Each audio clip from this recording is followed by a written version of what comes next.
My parents got back together and decided to remarry 8 years after their divorce. While I was ecstatic for them, my younger sister plotted to sabotage the wedding by digging up dirt and contacting their exes, believing the whole thing was embarrassing and wrong. I exposed her plan to our parents, triggering a massive fallout between me and my sister, which nearly destroyed our relationship. My parents, Helen, 55F, and Joseph, 57M, reconciled and decided to remarry 8 years after their divorce, something I honestly thought would never happen. My younger sister, Clara, 25F, didn't take it well and was actually scheming to blow up their second wedding. Let me take it from the top. My sister and I were both teenagers when our parents split up. I was 19, Clara was 17. It wasn't a shock, not really. We'd seen them drifting apart since we were about 10. They stuck it out for us, never toxic or constantly fighting, but all the affection and romance were pretty much gone. They functioned as a team, were always polite, sometimes bickering like any couple, but mostly it was just nothing. The divorce wasn't devastating, but it was weird. Something we always knew would happen, but still hard to actually face. Clara didn't handle it well at all. She threw a fit when they told us, insisting that if they'd made it so far together, there was no real reason to break up now.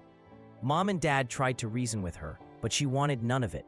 They followed through anyway, and even though they stayed committed to being good parents, Clara held on to her resentment. Me? I didn't pick sides. Whatever their problems were, we'd never felt unloved. If living separately was what would make them happy. I figured they deserved that after raising us right. After Dad left, he set up joint custody with Clara, but I was already living on campus. Clara chose to stay with Mom full-time and only visited Dad on weekends. Still, they were involved parents. College tuition, buying Clara her first car, paying for my wedding dress, the works. But Clara never really forgave them. Honestly, I don't think she ever got over the divorce. Years ticked by.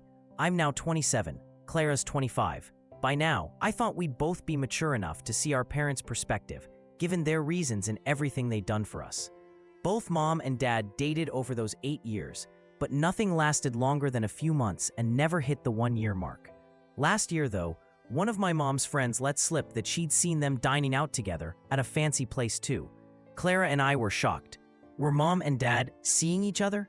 Soon after, our parents came clean to us. They were giving things another shot. I was absolutely thrilled, but Clara just looked miserable, barely masking her annoyance. 3 weeks later, Mom and Dad officially told us they were back together and wanted to try again as a couple. Fast forward to almost a year later. They're engaged. The proposal was so sweet. I helped Dad set it all up. He'd even asked Clara to help with the planning, but she flat out refused, saying she was too busy with work.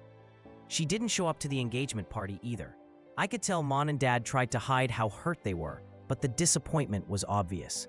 A few days ago, I tried to call Clara, urging her to meet up with them. That conversation blew up in my face. She lashed out, saying truly cruel things about our parents. She accused them of treating us as experiments when we were kids, and even now, like we were just some sort of emotional science project, always being tinkered with. She said they never cared about the damage their choices had caused. I could almost see where she was coming from, but I still sympathized with our parents. Different perspectives, right? But then, Clara took it a step further. She actually proposed that we try to break up Mom and Dad. She insisted that two parents getting remade in their mid-50s was too weird and embarrassing. An embarrassment she wanted no part of. That stopped me cold. To me, their reunion was something worth celebrating. I'd never heard anyone call it weird. Everyone seemed happy for them. But it got worse. Clara told me she'd been contacting all the people our parents dated in the past 8 years, hunting for dirt to use, hoping to start drama that would drive them apart before their reunion could happen. I was completely horrified. It's one thing to dislike your parents' choices, but deliberately sabotaging them? I just hung up, speechless. I tried convincing myself that maybe she was joking, but she clearly wasn't. That night, my husband Julian, 32, noticed how out of sorts I was. Around midnight, unable to sleep, he coaxed the whole story out of me. He agreed I was right to be upset and said I should let our parents know what Clara was up to. I felt guilty, but I realized he was right. I needed to clear my conscience. At around 1 a.m., I called my mom and poured out everything Clara had told me. I put Mom on speaker so Dad could hear too. Once they'd heard it all, they just thanked me somberly. They even apologized for raising us in a way that left my sister feeling so unstable, saying they only ever wanted to do right by us. I assured them that they were good parents and maybe given time, Clara would understand too. It was an emotional conversation. I wished we could include Clara in it, but she'd made it clear she wanted nothing to do with us. After letting them know everything, I felt like I could finally sleep. The next morning, Clara called in a fit of rage, accusing me of turning our parents against her. I barely woken up and didn't even immediately register what she meant, until she revealed that Mom and Dad had called her that morning. They told her she was uninvited from the wedding unless she could be happy for them. Annoyed at the drama so early in the morning, I told her that her getting told off was a result of her own actions and that I didn't regret warning our parents about the possibility of her sabotaging their happiness. After hanging up, I muted my notifications. When I checked my phone later, there were dozens of texts and missed calls from Clara. She was furious, accusing me of being a meddler, her relationship wrecker, even calling me the golden child. She insisted I was scheming to cut her out so I'd inherit everything. That made me angry. Of course, I wasn't trying to manipulate things for an inheritance. That's just not who I am. I ignored her messages, but it didn't stop her. By the evening, she was demanding a public apology. I hadn't done anything wrong, and the idea of punching up drama just made me more stubborn. I was certain I'd do the same thing all over again if it meant protecting my parents' happiness. It's been 2 days since then. Her texts are less frequent, but they keep coming, chasing me with guilt trips and accusations. Finally, I answered her call. She accused me of being childish for going behind her back to Mom and Dad instead of confronting her directly. She doubled down on the golden child narrative. I told her she needed to give this a rest and that I'd talk to her after work. She sounded disappointed, claiming I'd betrayed her trust despite always claiming to understand her. Now, I was wrestling with guilt. Maybe she did have a point. Maybe I should have tried to diffuse things with her first. Am I the jerk for telling our parents about her plan to sabotage the wedding? Update 1. I've read everyone's replies. Seems most people agree I didn't owe her an apology. Clara hasn't contacted me since that outburst, and it's been a whole day now. I guess she's done trying to escalate things. I think it's best if we both just move on. I spoke to Mom and Dad. They haven't heard from her yet either. Their wedding is in a few weeks. I just hope Clara makes peace and apologizes to them beforehand. I'm not expecting her to apologize to me, to be honest. Update 2. Almost a week has passed with no word from Clara. I miss her, but it's clear she doesn't feel the same. She's been actively out with friends, documenting her social life on Instagram and everywhere else.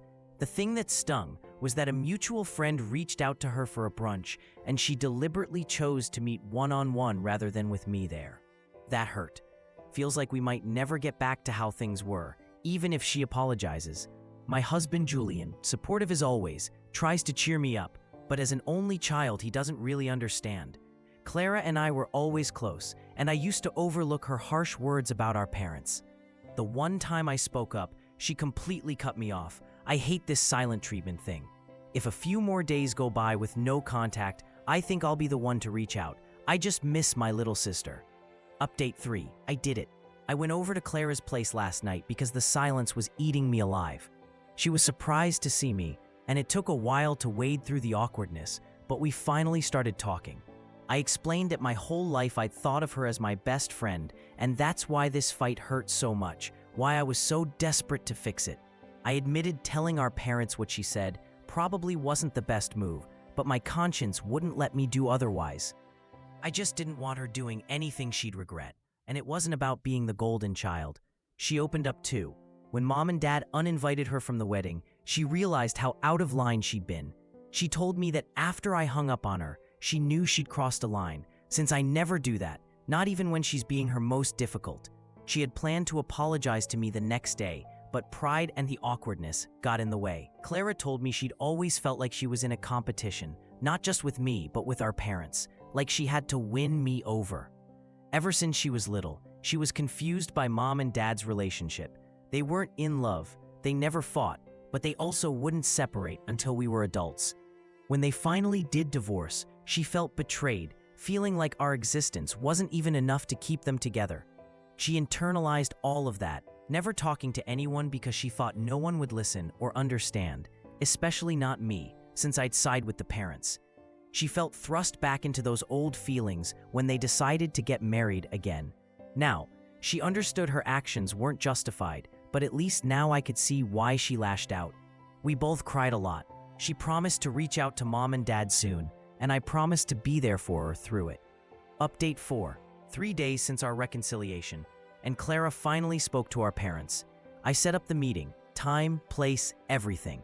It was awkward at first, but once we were all together, it felt less like a legal deposition and more like family. Clara explained everything she'd shared with me, her childhood confusion, resentment about their original split, and how their engagement reopened all those wounds. She apologized sincerely for her words and actions. Mom and Dad apologized in turn, explaining that their only goal was to make our childhood feel secure, not confusing or painful. They never realized how much resourcefulness and resilience it would take for us to process it all so differently. They agreed that therapy would be a good idea to work through things as a family and better understand each other's pain so no one gets hurt inadvertently again. As for me, Clara and I are back on good terms. Our parents' wedding is next week. We're both flower girls, which is as hilarious as it sounds. But the family's finally coming together, and I've wanted that forever. I'm genuinely happy for the first time in a long, long while. Update 5. They did it. They got married. It's late at night, but I couldn't wait to share. Clara and I tossing petals as flower girls was the laugh of the evening. The real centerpiece was Clara's wedding speech. It was so moving that there wasn't a dry eye in the house. The celebration was wild. We sang, danced, and partied until my husband Julian complained his feet would be sore for a month. Clara and I also had a secret wedding gift for Mom and Dad, a fully funded dream trip to Italy. Mom nearly fainted. She'd always wanted an Italian honeymoon, but had never been able to do it before. Now, we get to give back by letting them have that dream come true. Honestly, I'm on cloud 9. My family's whole again. I couldn't have asked for more. That wraps up the whole story. It's interesting to observe how deeply family patterns and unspoken emotions can color even the happiest reunions. The journey to forgiveness, understanding, and family healing is rarely straightforward or easy, but here, it ultimately brought everyone closer. What do you think? Have you ever reconnected with someone after a major falling out? How did you break the ice? And what advice would you give others in a similar situation? Let me know your thoughts.